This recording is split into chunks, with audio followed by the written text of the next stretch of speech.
आस्था channel का उद्देश्य केवल आप तक सूचना पहुंचाना है। किसी प्रकार के प्रयोग के लिए दर्शक स्वयं जिम्मेदार होंगे।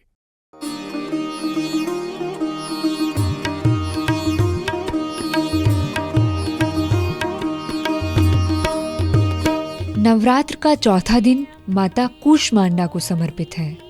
सृष्टि की आदि स्वरूपा आदि शक्ति यही है। इनका निवास सूर्य मंडल के भीतर के लोक में माना जाता है और शरीर की कांति तथा प्रभा भी सूर्य के समान ही है। सभी जीवों में पाए जाने वाला तेज तत्व वस्तुतः इनकी ही छाया है। इनकी 8 भुजाएं हैं, इसलिए ये अष्टभुजा देवी के नाम से भी विख्यात है। इनकी उपासना से भक्तों के सभी रोग और शोक मिट जाते हैं तथा आयु, यश, बल एवं आरोग्य की प्राप्ति होती है। माता कूष्मांडा भगवान भोलेनाथ की ही तरह आशुतोष हैं। साधक की ऊर्जा इस दिन अनाहत चक्र में अवस्थित होती है। यह योग साधना की संकल्पना में चौथा चक्र है। अनाहत चक्र का प्रतीक 12 पंखुड़ियों वाला कमल है। ये पंखुड़ियां हृदय के 12 दिव्य गुणों परमानंद, शांति, सुव्यवस्था, प्रेम, संज्ञान, स्पष्टता, शुद्धता, एकता, अनुकंपा, दयालुता, क्षमा भाव और सुनिश्चय का प्रतीक है। इसका रंग रक्त और पीत है। इसे तारक आकार में अंतर्गुंफित 2 त्रिकोणों के रूप में दर्शाया जाता है। इनमें एक ऊर्ध्वमुखी और एक अधोमुखी है।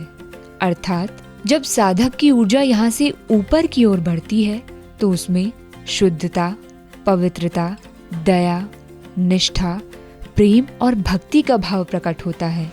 लेकिन वहीं नीचे की ओर बहने लगे तो वह ईर्ष्या, द्वेष, निराशा, कुंठा और आवेश का शिकार होता है। इसका वर्ण रक्त और पीत है। इसका प्रतीक सारंग या कृष्ण सार सतर्कता का द्योतक है।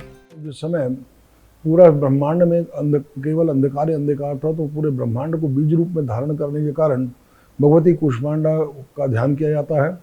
ऐसे मान्यता है कि भगवती कूष्मांडा को कुमड़े अर्थात सफ़ेद पेठे का जो है भोग लगाने से भगवती विशेष रूप से प्रसन्न होती हैं और साधक को जो है अभीष्ट जो है वर प्रदान करती है। माता कूष्मांडा के ध्यान का मंत्र है सुरा संपूर्ण कलशम रुद्राप्लुतमेव च दधाना हस्त पद्माभ्याम कूष्मांडा शुभदास्तु में।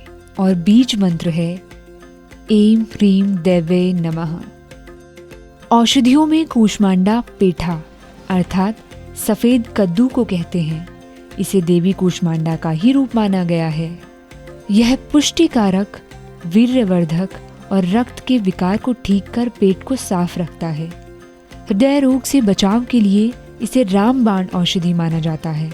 मानसिक रूप से कमजोर व्यक्ति के लिए अमृत समान कहा गया है।